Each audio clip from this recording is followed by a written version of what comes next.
Welcome back to Braintree Today.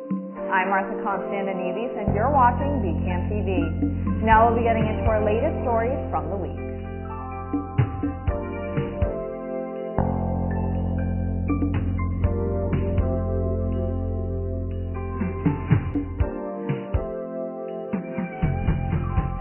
Welcome back to Braintree Today. I'm Martha Konstandinidis and you're watching BCAM TV.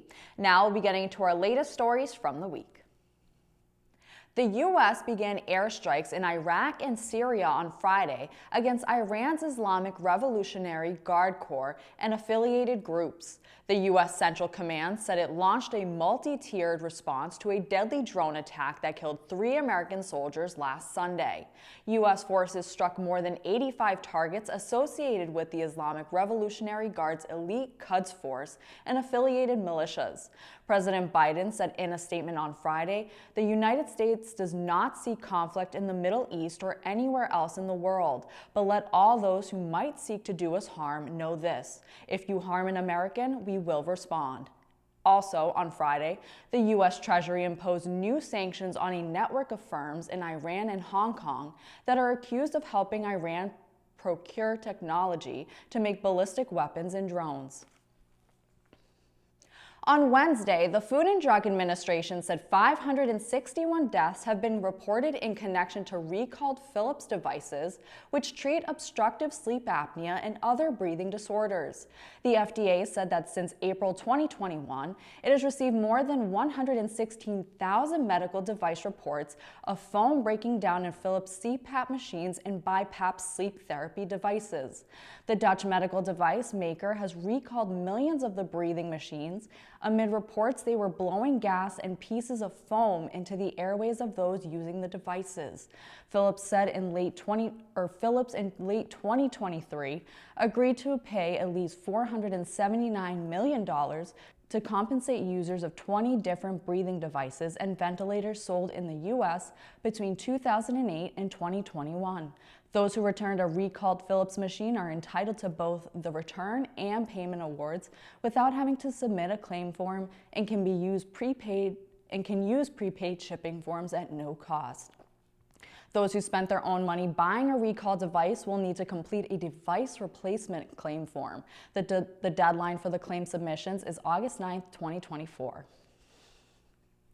Groundhog Day came and went last Friday, and Punxsutawney Phil, the most famous of the groundhog's prognosticators, didn't see his shadow. So that means an early spring is on the way. Punxsutawney Phil has been predicting the weather at Gobbler's Knob in Punxsutawney, Pennsylvania since 1887. Groundhog Day is celebrated every February 2nd, the same day as Candlemas, where some of the holiday's traditions originate. According to the Old Farmer's Almanac, Candlemas was traditionally aligned with the anticipation of planting crops, and seeing sunshine on that day was said to indicate more winter. Let's hope Punxsutawney Phil's prediction for this year is a good one. The U.S. Consumer Product Safety Commission has recalled over 100,000 Bissell vacuums for posing a potential fire hazard caused by an overheated lithium-ion battery pack. A total of 142,000 Bissell multi-reach hand and floor vacuum cleaners have been recalled nationwide. According to the Commission's website, Bissell has received about 17 reports of the recalled vacuum cleaners smoking and emitting a burning odor. 6 of the reports included the battery pack catching fire, 3 of which resulted in minor property damage and 2 resulting in minor burn injuries. No other serious injuries have been reported. The Consumer Product Safety Commission recommended those who bought the product to stop using the recalled vacuum immediately and contact Bissell for instructions on how to deplete the battery's charge and receive a free replacement vacuum. Consumers can contact Bissell via email at recallna@bissell.com or go to bissell.com/recall. UPS plans to lay off about 12,000 people this year as the package delivery company seeks to boost productivity during a protracted slowdown in business. The company will also mandate a 5-day work from office mandate beginning on March 4th. The employees to be laid off are primarily management staff worldwide, as well as contract workers. UPS executives said on Tuesday that those employees will most likely not be hired back even after business picks up. The company has around 85,000 management employees. Thanks for watching Braintree Today. We'll be right back with more after the break.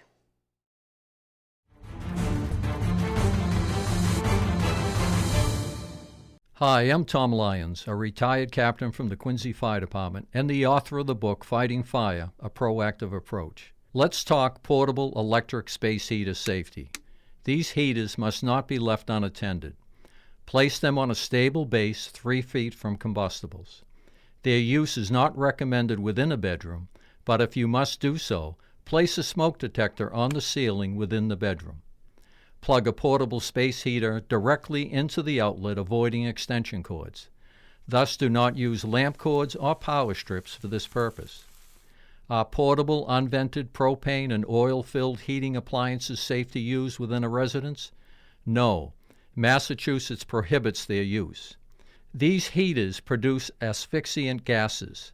These gases can render an occupant incapacitated or dead. Please consider your safety during these upcoming colder months. Welcome back. Now let's get into more news around Braintree. Last week, Braintree School Superintendent James Lee told the school committee's Finance and Operations Subcommittee that higher out-of-district special education costs will force school officials to make an unusual request for a supplemental appropriation for the current budget. The exact amount of the request depends on how much additional state aid for special education the town receives. Lee estimates it will be between $500,000 and $1 million. The superintendent said the state has approved a 14% increase in tuitions for special education programs, which are required under state and federal law. Since special education tuitions account for about $10 million of Braintree's school budget, the increase is about $700,000. The superintendent said Mayor Erin Joyce is aware that the request will be coming. If she approves the request, she must submit it to the town council for approval.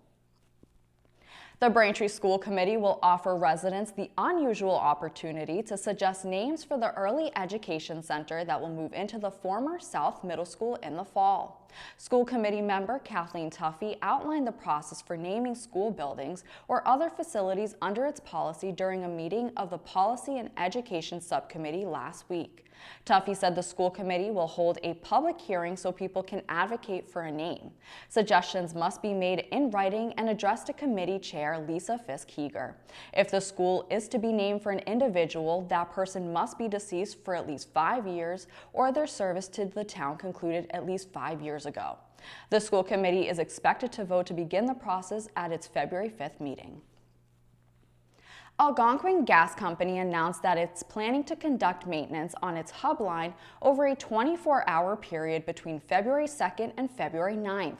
The hub line runs from Methuen to the Weymouth M&R station, which is located near the Weymouth compressor station. The planned maintenance on the hub line will involve the deployment of a cleaning tool inside the pipeline-controlled natural gas venting at the Weymouth compressor station will occur intermittently throughout the 24-hour period on the day of the tool run. The tool is propelled by the natural gas in the pipeline, requiring certain pipeline flow and pressure conditions, which are influenced by weather and natural gas demand. Algonquin anticipates conditions will be appropriate for the tool run sometime between February 2nd and February 9th. The town of Braintree ushered in the Year of the Dragon at the town's second ever Lunar New Year Festival. The Chinese American Association of Braintree collaborated with the BHS Asian Student Association to host this year's event at the Braintree High School Gymnasium. The 4-hour event featured a traditional lion dance ceremony, music, games, food, a marketplace, and other performances. The Lunar New Year, which falls on February 10th this year, is the first day of the new year based on the lunar calendar. The focus is on bringing good luck for the new year and celebrating the imminent arrival of spring. To watch the highlights of Braintree's Lunar New Year Festival, check out BCAM TV's public channels or our YouTube channel, youtube.com/BCAMTV. The Braintree Recreation Department is now accepting applications for their 2024 summer team.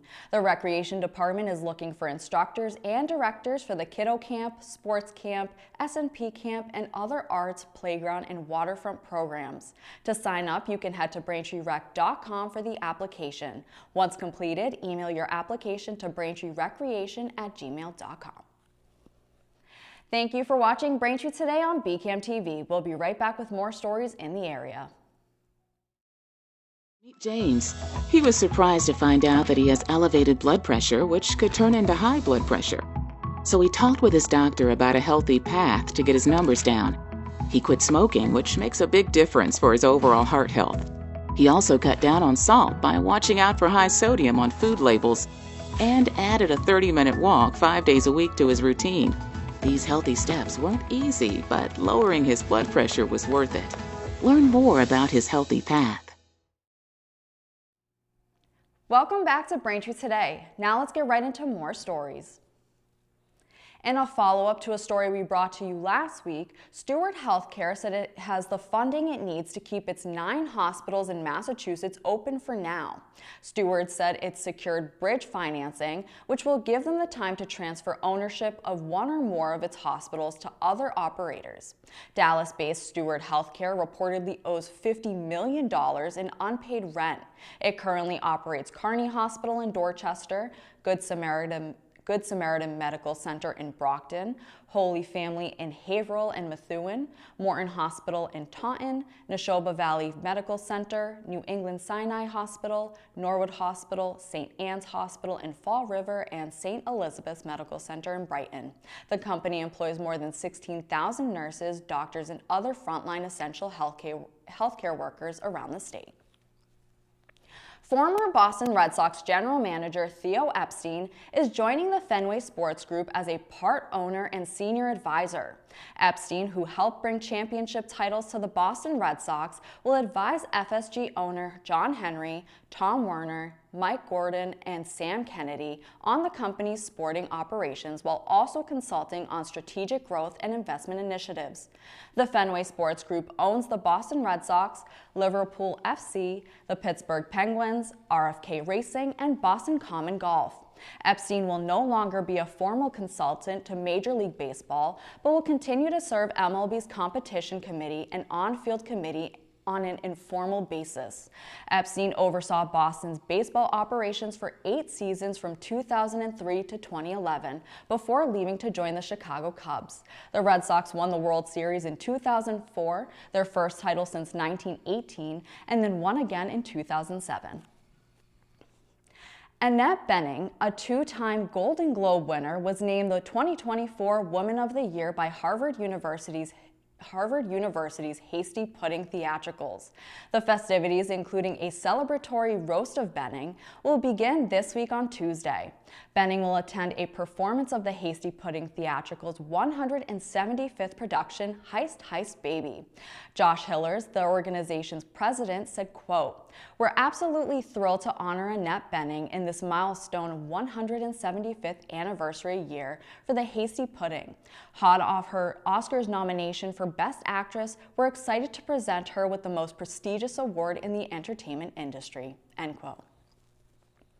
Last week, Quincy's Thomas Crean Public Library opened up 100 new offerings for you to check out, and they're not just books.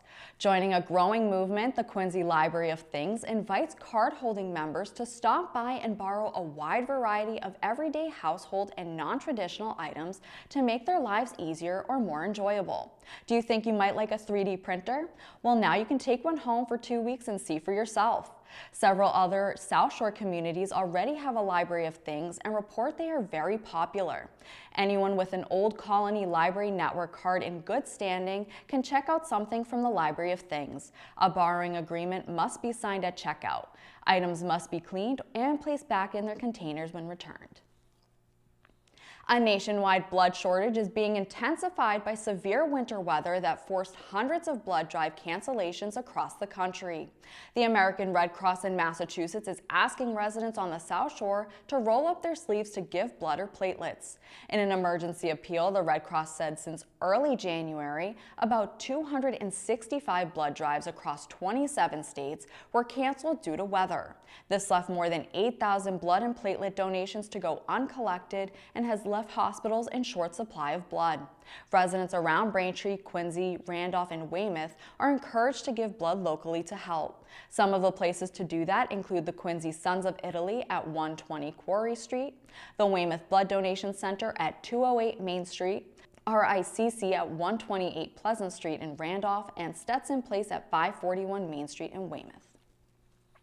Thanks for watching Braintree Today. We'll be right back with more in entertainment. It's that time of the year again, flu season.